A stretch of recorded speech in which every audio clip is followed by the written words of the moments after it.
En Égypte, la ministre des Affaires étrangères mexicaine s'est rendue au chevet des victimes mexicaines, blessées par erreur dimanche dernier par les forces égyptiennes.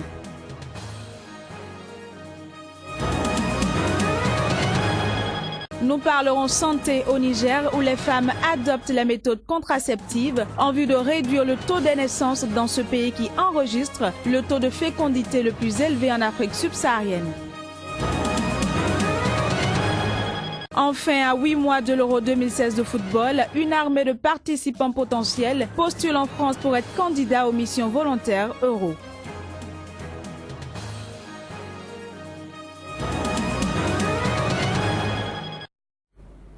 Bonsoir à toutes et à tous, ravi de vous retrouver pour cette nouvelle édition de l'information sur Sika. Le président sud-africain Jacob Zuma a accusé l'OTAN et l'Union européenne d'être responsables de la crise des migrants. Pour le président sud-africain, la crise migratoire est en réalité une conséquence du bombardement de la Libye et de l'assassinat de son leader. Jacob Zuma a également déclaré qu'avant le printemps arabe et l'assassinat du guide libyen Kadhafi, il n'y avait pas de réfugiés quittant l'Afrique du Nord vers les pays européens. Précisons que le président sud-africain a tenu ses propos lors d'une rencontre avec les diplomates étrangers basés à Pretoria. En RDC, des manifestants se sont rassemblés ce mardi dans un quartier populaire de Kinshasa. Objectif, protester contre toute révision constitutionnelle et exiger de nouvelles élections présidentielles. Les détails. Réunis sur la place Sainte-Thérèse de Ndjili, dans le sud de Kinshasa, une dizaine de dirigeants de la dynamique de l'opposition ont exigé tour à tour la tenue à temps de la prochaine présidentielle prévue en novembre 2016. La situation a dégénéré peu avant 14h GMT quand le rassemblement a été attaqué à coups de pierre et de bâton par une dizaine de jeunes gens. Selon Lambert Mende, porte-parole du gouvernement, le bilan provisoire des heurts est de 3 blessés emmenés à l'hôpital. Le meeting d'aujourd'hui, c'est de dire non au glissement, non au dialogue piège, non au 3e mandat, oui aux élections, et l'opposition est convaincue, comme le peuple congolais, qu'il est possible d'organiser les élections transparentes, démocratiques et équitables dans les laps de temps qui nous restent. À Goma et Bukavu, grandes villes de l'Est, les rassemblements de l'opposition ont respectivement réuni une centaine et un millier de personnes sans incident notable. Le climat politique est tendu en RDC à l'approche du cycle d'élections censé s'ouvrir fin octobre pour mener à la présidentielle de novembre 2016. Le 20 décembre 2016, M. Kabila doit partir et il y aura un nouveau président qui prêtera serment ce jour-là. C'est l'essence de ces meetings d'aujourd'hui. Nous disons respect de la Constitution. Respect de la Constitution veut aussi dire si M. Kabila tergiverse, on le fera partir comme les Burkinabés ont fait partir Blaise Compaoré parce que la Constitution nous donne le droit de le faire dans son article 64. Depuis des mois, l'opposition accuse le chef de l'État de manœuvrer pour se maintenir au pouvoir au-delà de la fin de son mandat, notamment en retardant la tenue des prochaines échéances électorales. La ministre des Affaires étrangères mexicaine a rendu visite aux Mexicains blessés par erreur par les forces égyptiennes. La chef de la diplomatie mexicaine est arrivée au Caire très tôt ce mercredi, accompagnée de proches de 4 des personnes décédées. Pour rappel, la police et l'armée égyptienne avaient mené dimanche par erreur une attaque contre le convoi de touristes mexicains dans le désert, les prenant pour des terroristes. L'incident avait causé la mort de 12 personnes et blessé 10 autres, dont des touristes mexicains toujours hospitalisés. Direction à présent le Niger où les élèves du lycée ont repris le chemin de l'école. Une rentrée effective sur l'ensemble du territoire, placée sous le signe de la préservation de l'environnement. On fait le point avec notre correspondant sur place. C'est un retour effectif sur les chemins de l'école pour les élèves du lycée du Niger ce mardi 15 septembre 2015. C'est la ministre en charge des enseignements secondaires qui a lancé cette rentrée dans certains établissements de la capitale. La ministre a appelé enseignants et élèves à faire de cette année scolaire celle de la culture d'excellence et une année scolaire pleine et sans perturbation. L'école, c'est un investissement. Tout ce qu'on investit Pour avoir l'excellence, il faut que ça soit un acquis, il faut que ça soit sauvegardé. Donc vraiment, je félicite tout le monde, comme je l'ai dit au début, et j'encourage tout le monde vraiment à s'investir pleinement. Les autorités du Niger ont décidé d'innover cette année en plaçant l'année scolaire 2015-2016 sous le signe de la restauration de l'environnement biophysique à travers l'initiative Un élève, un arbre. C'est pourquoi le ministre en charge de l'environnement a co-présidé le lancement de cette rentrée. Si cette initiative se généralise, ça sera des milliers et des milliers d'arbres qui seront plantés. La transformation de l'esprit, c'est ici au niveau de l'école. L'école a toujours contribué à faire progresser socialement et économiquement la société. Dès le premier jour de cette rentrée, chaque élève a reçu son kit scolaire et l'arbre qu'il doit planter. Élèves et encadreurs sont désormais prêts à se mettre à la tâche, car avec les dispositions prises cette année, ils fondent l'espoir que l'année scolaire 2015-2016 sera des meilleures. Nous sommes rentrés à partir d'aujourd'hui, tout est prêt. Les professeurs auront dissipé leur emploi de temps. On demande aux élèves de rester en classe. Nous disons aux camarades que les examens se préparent dès le premier jour de la rentrée. Il faudrait nécessairement que chacun d'entre nous attache sa ceinture avant que l'avion décolle. Pour cette rentrée du secondaire, ils sont cette année 472 365 lycéens, dont 188 168 filles reparties sur 1009 établissements d'enseignement secondaire du pays. Restons au Niger, mais cette fois-ci pour parler santé. Le pays est marqué par un taux de fécondité élevé, le plus élevé de la région subsaharienne, avec en moyenne 8 à 9 enfants par femme. Une mentalité qui tend à disparaître grâce notamment à l'implication des partenaires tels que l'UNICEF qui inculque aux femmes de la région l'adoption des méthodes de planification familiale. Reportage.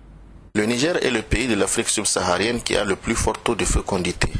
Une femme a en moyenne 8 enfants. La région de Maradi, où les filles sont mariées de façon précoce, est la plus touchée. Cette situation est l'une des conséquences de taux de mortalité très élevés chez les enfants et les femmes qui meurent de suite de complications. Jamila Harou a la trentaine d'âge. À l'âge de 18 ans déjà, elle avait 4 enfants. Elle accouchera ensuite de 5 autres enfants. Sur les 9, 3 sont décédés, dont le dernier. Son accouchement a failli aussi lui coûter la vie à elle. Mais grâce à une prise en charge rapide, elle a pu être sauvée. Aujourd'hui, elle se porte bien et aide ses sœurs aussi à suivre les consignes des agents de santé. Nous devons suivre les conseils des médecins. Un enfant est précieux et j'ai remarqué que les agents de santé s'occupent de nos enfants mieux que nous. Donc je dis à mes sœurs de fréquenter les centres de santé et de respecter les consignes. C'est très bénéfique pour nous. Avec l'appui de l'UNICEF, les agents de santé de la région de Maradi sensibilisent les communautés sur l'importance de la planification familiale. Grâce aux pratiques familiales essentielles et consultations prénatales recentrées qui sont mises en œuvre, le taux de fécondité a nettement baissé dans cette région. Les femmes et leurs enfants se portent mieux. La planification familiale, avant que les PFA ne commencent au niveau de CC de Gabi, vraiment, on a un taux très bas de la planification familiale, mais avec l'évolution, avec l'avènement de PFA au niveau de CC de Gabi, les relais qui font les sensibilisations au niveau des VIH, on a constaté qu'il y a une augmentation du taux d'accessibilité par rapport à la planification familiale. Issa Labo Hadiza est l'une des femmes relais de la zone. Ayant elle-même adopté la planification familiale, elle sensibilise les femmes sur la nécessité d'espacer les naissances. Toute femme enceinte et qui allait a beaucoup de problèmes, des difficultés au foyer et dans sa vie. Voyez-vous, avec un enfant qui marche à peine, un qui tète et une grossesse en plus, c'est vraiment pénible. Je conseille donc aux femmes d'espacer les naissances. Aujourd'hui, le Niger mise sur la scolarisation de la jeune fille pour arrêter les mariages précoces. C'est la seule solution pour maîtriser la croissance démographique qui est la plus élevée de la sous-région. Au Sénégal, les femmes victimes de viols, d'agressions sexuelles ou d'inceste ne peuvent pas recourir à l'avortement. Ce pays majoritairement musulman n'arrive toujours pas à dépénaliser la question de l'avortement. Et pourtant, le Comité des Nations Unies aux droits de l'homme a adressé le mois dernier un appel aux autorités sénégalaises afin de dépénaliser l'avortement dans le pays. Reportage. Le recours à l'avortement est passible des peines de prison ferme au Sénégal. Les textes du pays n'autorisent l'avortement que si la santé de la mère est en danger. Il est interdit dans les autres cas, même en cas d'inceste, de viol ou d'agression sexuelle. Le taux d'infanticide est devenu effarant du fait de l'interdiction d'interrompre volontairement une grossesse. L'Association des femmes juristes du Sénégal est impliquée dans la dépénalisation de l'avortement dans les pays. Le combat, c'est vrai, qui est porté par l'Association des juristes sénégalaises depuis 3 ans et avec d'autres organisations de la société civile, une vingtaine. Nous menons ce plaidoyer pour arriver à l'accès à l'avortement médicalisé tel que c'est décrit dans l'article, tel que stipulé par l'article 14 du protocole de Maputo. Selon un rapport publié en février 2014 par la Fédération internationale des droits de l'homme, la prohibition de l'avortement au Sénégal entraîne de graves violations des droits des femmes. Suivant aussi des données publiées par l'Association des femmes juristes, il y a 51 000 avortements clandestins par an au Sénégal et 64% des filles de 13 à 18 ans qui sont en prison doivent leur présence pour des causes d'infanticide. Des données effarantes qui justifient la nécessité de mener le combat. Il est nécessaire aujourd'hui de dépénaliser l'avortement pour permettre à ces femmes quand même d'avoir un choix de vouloir ou non garder cette grossesse. On ne peut pas contraindre quelqu'un à garder une grossesse dont elle n'est pas responsable.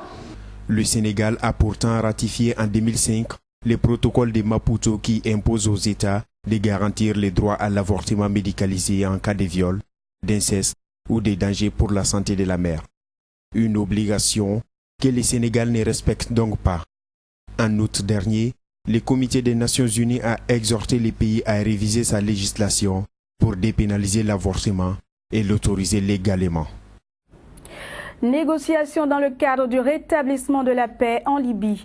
L'émissaire de l'ONU a déclaré mardi qu'il appelait les parties à revenir à la station balnéaire marocaine, lieu où se tiennent des pourparlers entre les deux autorités libyennes. Suivons ici un extrait de la déclaration de Bernardino Leon. Nous continuons à appeler les parties à retourner sur Skhirat.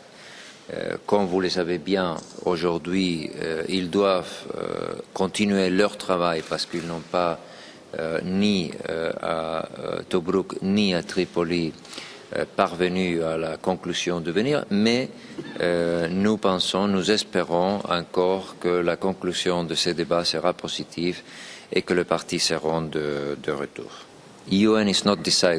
L'ONU ne décide pas pour eux, personne ne peut décider pour eux. Ils sont les seuls qui doivent décider, donc il n'y a pas d'imposition et la communauté internationale ne leur dit pas ce qu'il faut faire. Ils doivent prendre cette décision et ils sont libres de prendre toute décision. À 8 mois de l'Euro 2016 de football, une armée de participants potentiels postule pour être candidat aux missions volontaires Euro actuellement sélectionnées en France. Certains de ces candidats s'inscrivent par passion pour le foot, d'autres, eux par contre, y vont tout simplement pour assouvir leur soif de curiosité. Reportage. Légèrement stressé, Frédéric, 34 ans, arrive à un entretien d'embauche un peu particulier. Enchanté Frédéric, je vais vous demander la pièce d'identité avec laquelle vous avez fait votre inscription, s'il vous plaît. Après avoir postulé par internet, il est convoqué pour faire partie des équipes de volontaires pour l'Euro 2016. Une évidence pour cet entraîneur de football amateur venu de Vendée. J'ai tout le temps fait du foot depuis l'âge de 7 ans et j'habite dans une zone rurale et on aide quoi. Quand on travaille, quand on est bénévole dans une association, on vient aider, ça peut être le bar, ça peut être mise de table ou n'importe quoi. Bon là ça sera autre chose mais j'ai tout le temps été éduqué pour aider les gens quoi. Comme lui, les candidats se bousculent à Bordeaux et dans toutes les villes qui accueilleront des matchs l'été prochain. Dans la capitale girondine, on recherche 600 bénévoles, mais déjà 1000 candidatures ont été déposées. On a vraiment tout type de profil. On a à la fois des étudiants, des retraités, des personnes actives qui candidatent pour être volontaires sur l'Euro 2016. Voilà, ça dépend. Chacun vient avec ses propres motivations. Ou bien ils ont déjà été volontaires sur des événements sportifs et ils souhaitent revivre l'aventure, par exemple. Ou alors ils souhaitent découvrir l'événement de l'intérieur. Au menu des missions proposées, l'accueil du public le soir des matchs, l'aide aux médias venus de toute l'Europe ou encore la gestion des accréditations. Des missions qui demandent parfois un bon niveau d'anglais, alors l'entretien se déroule en partie dans la langue de Shakespeare. It's a worldwide event. Élodie, fonctionnaire aux impôts, peut compter sur son anglais, mais également sur une expérience de bénévolat lors de championnats d'athlétisme. Comme elle, pas besoin d'être fan de foot. Car les recruteurs préviennent, le volontariat ne doit pas être un moyen détourné pour assister au match. Sur la centaine d'entretiens que j'ai fait jusqu'à présent, il y a une erreur de casting. Et s'il avait l'intention de voir les matchs de foot, c'est pas ce qu'on recherche à travers les volontaires, parce qu'à partir du moment où la personne regardera les matchs, ce sont les camarades qui feront le travail. Autre spécificité du programme, les recruteurs eux-mêmes sont des bénévoles volontaires. Sur l'ensemble des 10 villes de compétition, près de 6500 personnes seront retenues. Les volontaires ne seront pas rémunérés, mais emporteront avec eux un joli souvenir, la tenue officielle. Les inscriptions ne sont pas closes, vous pouvez encore vous inscrire par Internet jusque fin novembre. Et voilà qui vient mettre un point final à cette édition. Merci de nous avoir suivis. L'information continue sur SICA.